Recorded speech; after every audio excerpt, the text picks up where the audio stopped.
Tony, you gotta get upstairs and get on top of this situation right now. Welcome to Watch Mojo, and today we're counting down our picks for the top 10 MCU controversies.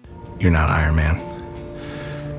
You're never gonna be Iron Man. For Black Widow, falling in love can be hard, but it can also be incredible. And I was I'm really sad about it. I mean, Edgar's brilliant, and Edgar brought me on. Edgar's my friend.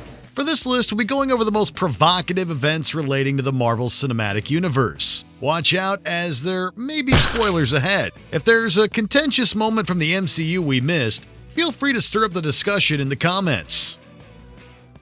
Number 10. Replacing Edward Norton, The Avengers.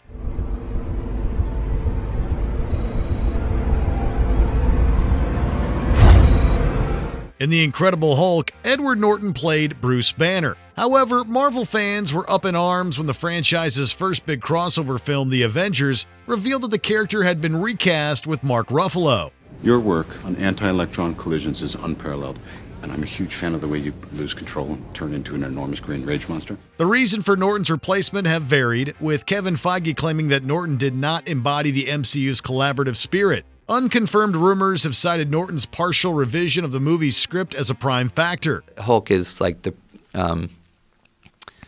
it's Prometheus, right? The guy who steals fire from the gods. Norton himself claimed to not want to be tied down to one role, and has also been perfectly amicable in his departure and gracious towards Ruffalo. While many fans were initially upset, the consensus now is generally that it was the right move, as Ruffalo has been, well, incredible. That's my secret, Cap. I'm always angry. Number 9. Disconnected, Marvel's Netflix television series. Do you know Captain America? I've got his action figure, but I lost the shield. So I made him a new one. The MCU shows, which aired on Netflix, Daredevil, Jessica Jones, Luke Cage, Iron Fist, The Punisher, and The Defenders, had some high acclaim and some heavy criticism. Still, fans were understandably upset with their abrupt cancellations. I'll dance with you. But arguably even more controversial was their apparent disconnect from the rest of the MCU. Says he was framed. Yeah, I could say I'm Captain America, but it doesn't put wings on my head. The Netflix series rarely referenced the rest of the MCU, with token mentions of the Avengers, and often felt tonally different from the other shows like Agents of S.H.I.E.L.D. Tony Stark, the big blonde dude with the hammer, the old dude with the shield, the green monster, and I don't mean Fenway. You can't get better raw footage of the incident anywhere else than right here. A large part of this can be laid out at the feet of the feud between Kevin Feige, who was in charge of the films, and Ike Perlmutter, who was in charge of TV. So go after the big green guy, the flag waver. I wasn't even there. It may be too late for Netflix, but Feige's running it all now. Number 8. Spider-Man is Iron Man Jr., the Marvel Cinematic Universe. What is it like to take over from Tony Stark? There's some big shoes to fill. It says a lot that the MCU's Spidey's lack of spider sense in his first solo movie isn't even the most controversial thing about him. One of the biggest gripes of the MCU version of Spider-Man is that Peter Parker's arc is too closely tied to Iron Man. If you're nothing without this suit, then you shouldn't have it. Although proponents insist that it makes sense for him to look up to Tony Stark, opponents cite how Peter's attachment to Iron Man is a departure from the character's working-class roots. Mr. Stark, it smells like a new car in here! Because he relies on Stark resources, Spider-Man rarely has to stand on his own as a hero. Both of his first two films have revolved around his relationship to Iron Man to some degree. If you were good enough, maybe Tony would still be alive. As great as that relationship is, we do wonder about the alternative. You're not Iron Man. You're never gonna be Iron Man. Number 7. Bruce Banner and Natasha Romanoff's sudden romance. Avengers: Age of Ultron. For Black Widow, falling in love can be hard, but it can also be incredible. Sometimes love can strike in the most unexpected of places, and few expected Bruce Banner to get a romance with Natasha Romanoff. The Hulk and Black Widow? The odds were long for this matchup. I've seen worse. Sorry. No, we could use a little worse. So when the two of them had a romantic subplot in Avengers: Age of Ultron, the reactions ranged from perplexed to angry. Hey, big guy. Sun's getting real low. Many felt it was a prime example of the MCU's refusal to commit to a proper storyline for Black Widow, while others feel that it was just one of the many unnecessary subplots in Age of Ultron. What are you doing? I'm running with it. The fact that the later movies largely abandoned the relationship threads appeased some, while others see it as a plot thread Marvel dropped like Widow dropped Bruce off a cliff. I adore you.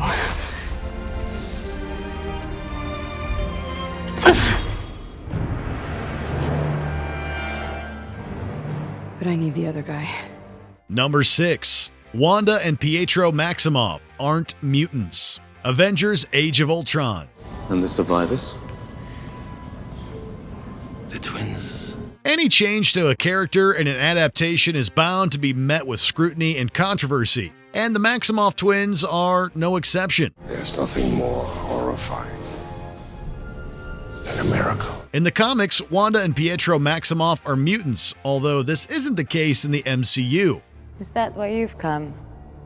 To end the Avengers? This was arguably unavoidable since Fox still had the rights to mutants and the X-Men, with whom the characters are usually associated. Still, that hasn't stopped people from being upset that a fundamental aspect of these characters' identities was changed. Since WandaVision retconned a fair deal, though, perhaps their origins will see more tweaks in future installments. So, little orphan Wanda got up close and personal with an Infinity Stone that amplified what otherwise would have died on the vine. Number 5. Many race issues. The Marvel Cinematic Universe. Tony, you gotta get upstairs and get on top of this situation right now. For as popular as the MCU has been, it still has a rather unfortunate track record with racial issues. Thank you, Ancient One, for seeing me.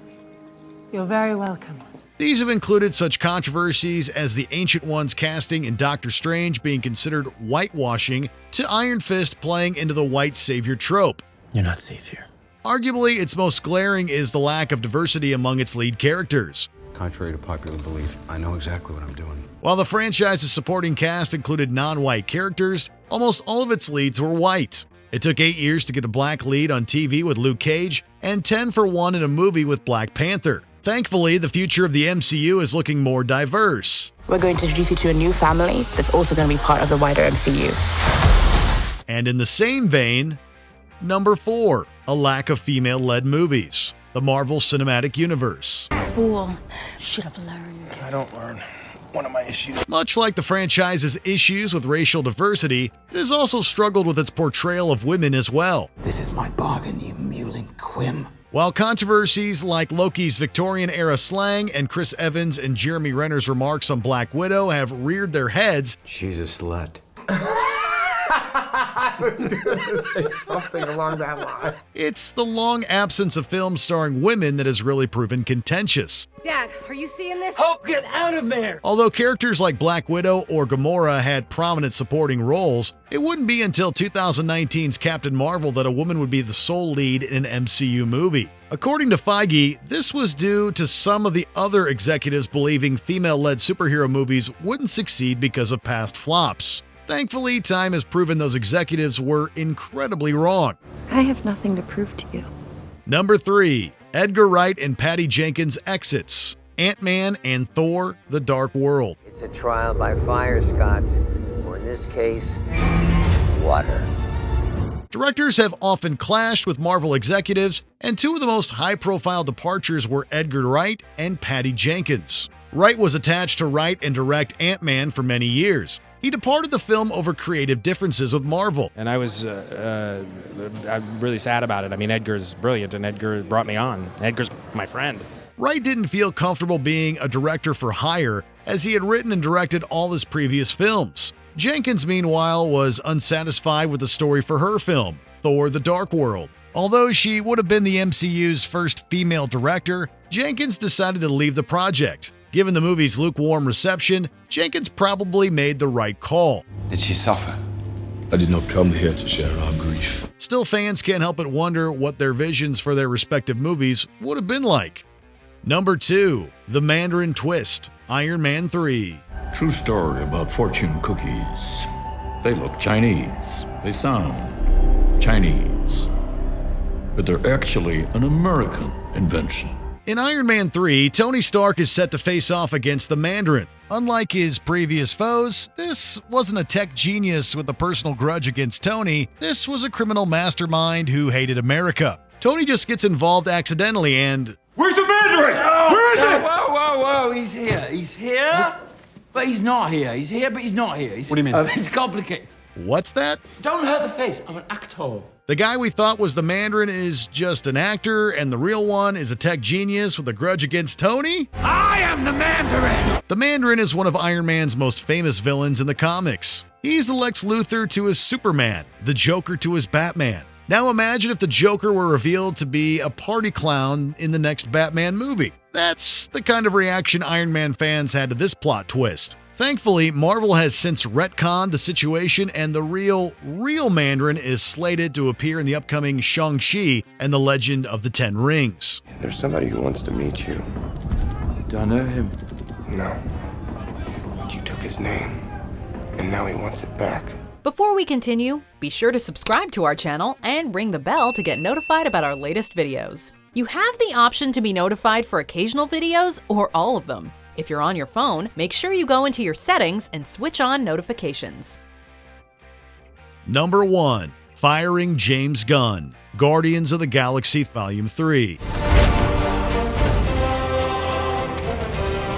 The Guardians of the Galaxy films have been some of the MCU's most unexpected successes, and it's easy to credit writer-director James Gunn for their eclectic style and humor. However, Disney fired Gunn from the third movie in July 2018 after old tweets surfaced of the director making jokes that were in poor taste. And I know that I have to go away. Many were upset by this decision, claiming that the tweets, while upsetting, were not enough to warrant him being fired. The cast and crew of the movies came out in support of Gunn as well. I was more at the point where I was like, fire me, I don't care, you're going to hear what I have to say. This is the way I feel, and I think you made a bad call. Still, they were off color enough that it was understandable why Disney made the move. Unlike many in similar situations, Gunn owned up to his mistake and was eventually rehired for the currently forthcoming Volume 3. So how are you feeling now that he's back? Feel great.